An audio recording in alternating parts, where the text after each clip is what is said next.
Саламатсыздар ма балалар, қазақ тілі пәні 127 сабақ. Бүгінгі сабағымыздың тақырыбы сан есім.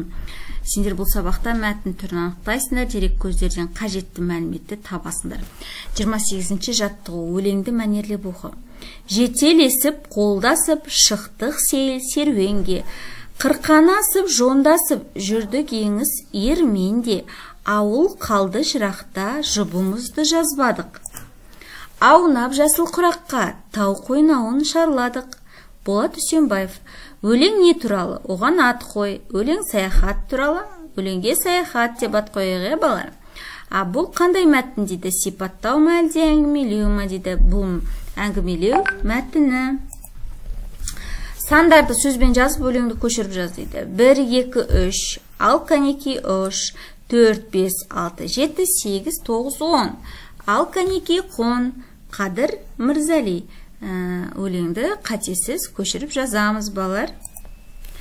30-ші жаттығу, жаңылтпашты жатқа айт дейді. Ала көл, дара көл. Ала көлді қара көр. Ол көл, мөлдір көл. Ескен Елубай. Ала көл туралы білетініңді айт. Үлкендерден сұра, дерек көздерден мәлімет істе. Өзің ала көлге барып көрдің бе? Ол саған ұнай ма? Алакөл Қазақстандағы Абай облысы және Жетісу облысының аумағында орналасқан тұйық көл. Қазақстандағы ең ғажайып көлдердің бірі. Сонымен қатар аумағы 20 мың гектардан асатын бұл өлкеге денсаулығын түзеткісі келетіндерден басқа теңдесі жоқ көлге шомылу мен балық аулағанды ұнататындар келеді. 31-ші жаттығу. Көп нүктенің орнына тиісті сан есімдерді қойып жаз. Жандос 8 жаста, атасы 70 жаста.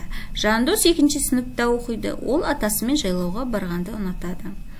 8 жаста дейді. 8 жаста жаста сөзімен байланысып тұр.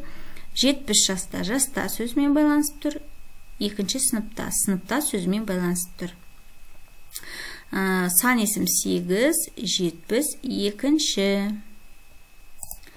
Жаттығуды қатесіз, көркем жазамыз. Сөйлем басталғанда азат жолдан жазылады, сөйлем басталғанда бас әріппен жазылады, және сөйлем аяқталғанда нүкте қойып жазамыз.